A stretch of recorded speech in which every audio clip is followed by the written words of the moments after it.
Good morning, good morning. So I had somebody contact me overnight, and they were really curious about the project that I had mentioned, and they are at a loss as to how and what I'm talking about, and they asked me to explain it to them like a 5-year old, like they're a 5-year old. I'll do my best. So essentially, what I'm doing, let me just take you on over to the web browser because I'm gonna need that anyway. Um, Gotta go to Amazon here and let me show you what currently my bike is running. Okay. Let me just put in 1,000 watt front hub motor. Okay. And this is essentially what the bike has got on it right now. 48 volt, 1,000 watt. Although I replaced my motor controller, and it's actually 1,500 watts. So I've actually got a 1,500 watt system right now.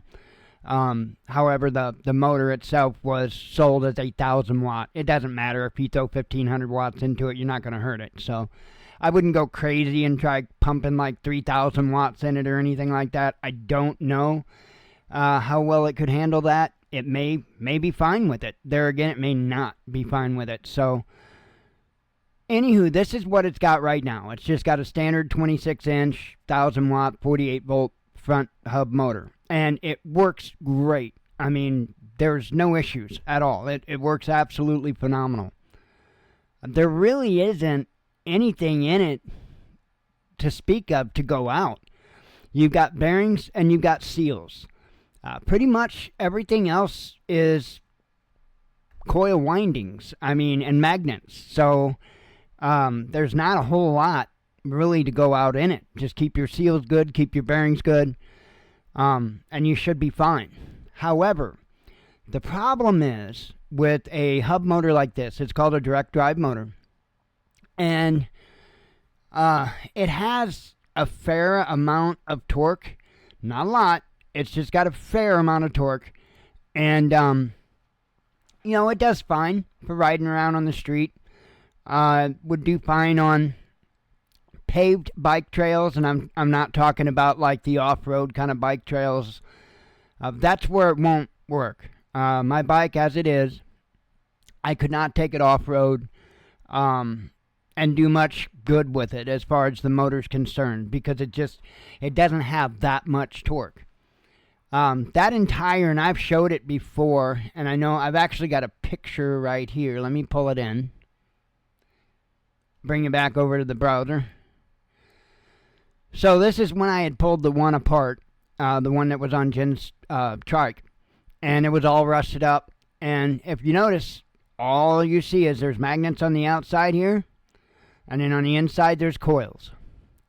This here is what they call a Hall sensor, Hall effect sensor, essentially. And what it does is it basically tells the motor controller basically like which direction the motor's going, what position the motor's in, all of that. So the motor communicates back and forth with the well, not really back and forth. It takes input from the Hall sensor, and then the microprocessor and the motor controller tells it when to do what, like when to energize the coils and all that good stuff. So that's how that works. And they're great design. There isn't much to them, as you can see.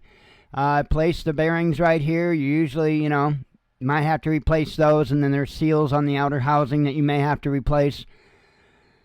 But other than that, they're pretty well hands-free. So I love it. It works great, but it doesn't have the torque that I want. So what is it that I am going to do? Well, let me put in here 1,000 watt, and I'm going to just do the VVOR. It'll come right up. And here's the 1,800 watt kit. But I wasn't looking for the 1,000 watt. I screwed up. Hang on. I was looking for the 2,000. Right here. This is it. So let's bring this up. And this is a motor kit. This may not be the exact one I go with, but this is a motor kit. They've got this one for 130 bucks. 2,000 watt, 48 volt, 4,300 RPM. And this would replace, instead of having the hub motor in front, this would replace the motor, the front hub motor. Now, here's the thing. You have to be able to connect the sprocket on the motor to your system, your chain system, your, drive system on the bicycle. So how to do that, let me put this in. I want to put in a larger kind of one, so hang on. I'm going to put in 100 cc, 100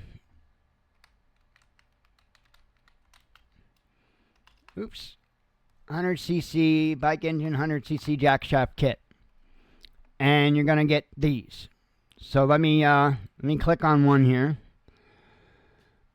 This is what they call a jack shaft kit. Now, what a jack shaft kit is it's technically designed for the gasoline motors that people put on bikes.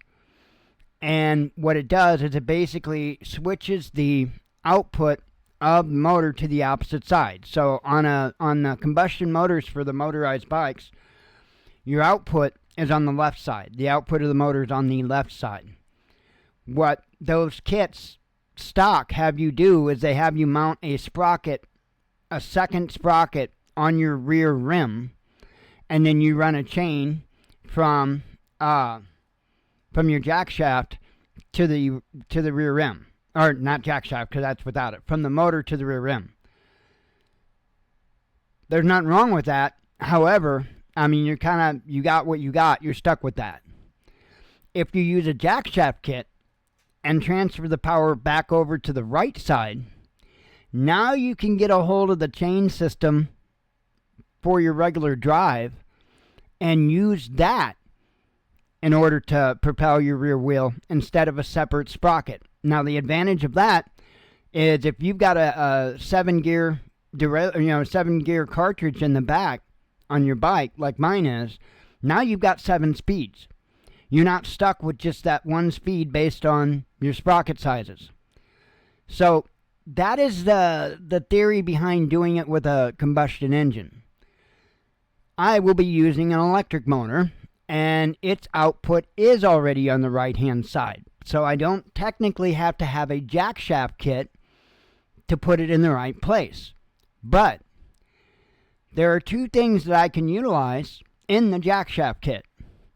One of them I absolutely have to have, and that's, blow this up, that's this gear right here, this sprocket right there in the middle.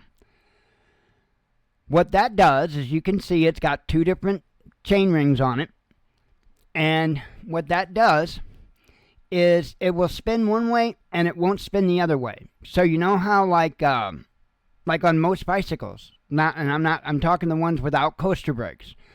You know how you can ride along and then you can freewheel backwards? That's what this does.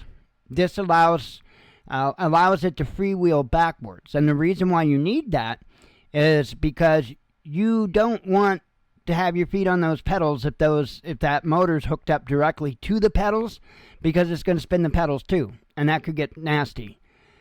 So this stops that. This allows the motor to drive the rear wheel without affecting your crank.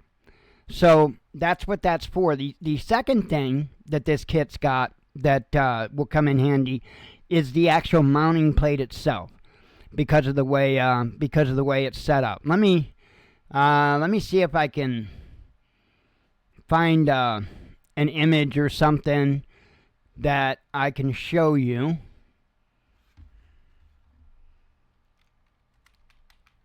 Motorbike jack shaft.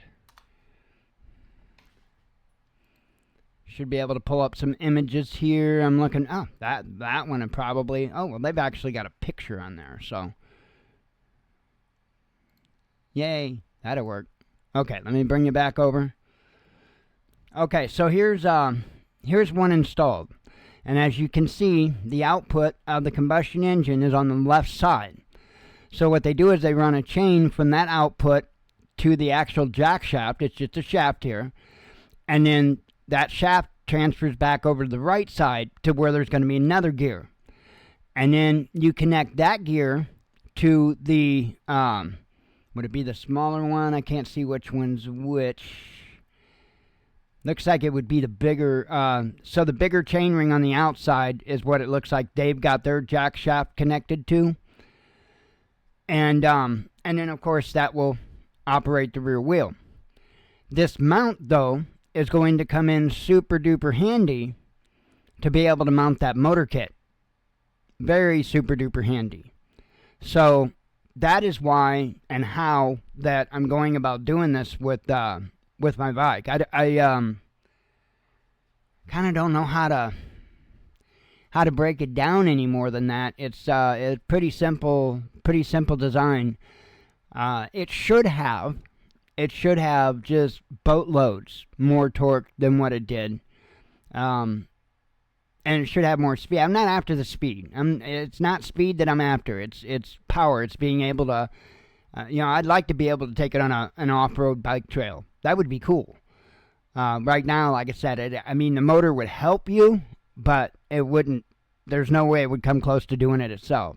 So that's what the plan is. That's the plan. I need that jack shaft kit. I need to get that motor kit, and then I can start working on it.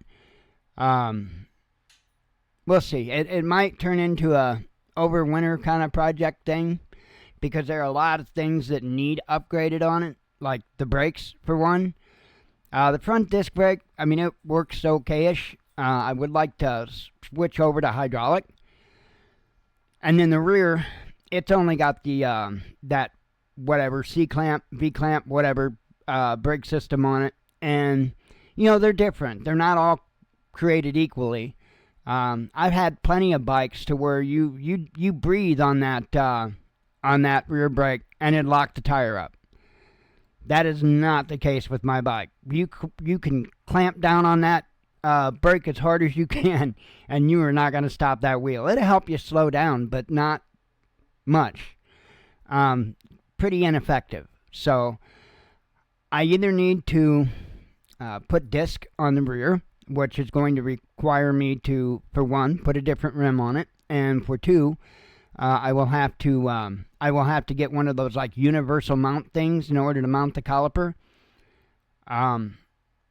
So we'll see on that, and I'm gonna probably need to change the rims and tires anyway, because if I'm going up to that much more power, and if I intend to do that kind of stuff with it, I'm gonna need better rims and better tires, and so we'll see. I'm not gonna go off the deep end and put tubeless tires on it or nothing like that. I think that's pretty crazy, but that's the idea. That's essentially the idea. If you've got like any more questions or anything on it that I could clarify any better, just ask away and leave a comment, ask away, or send me another email. That's fine too, either way.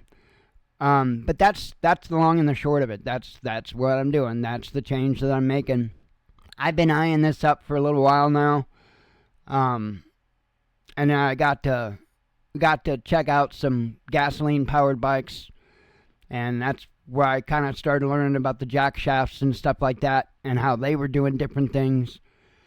And so I'm kind of trying to Frankenstein all of it together to have an electric bike that has the benefits of the gearing and all that stuff. So ought to work pretty good. I'm hoping it works pretty good. I don't see where it's gonna run into any issues. I think it'll do all right. So my the post that comes down, that your seat goes into, that post that comes straight down, mine is like, it's pretty stout. It is pretty stout. So I don't think I'm gonna have any problems with bending or breaking anything or anything like that. It's much more stout than the one that's in the picture that I showed you of the jack shaft kit installed. So anyway, I hope that answers it. If there's something you still didn't kind of understand, kind of point out exactly what it was, and I'll try to explain it a little bit better. But I am so looking forward to this project. So anyway, Hopefully I answered your question. Have a good day. Shalom.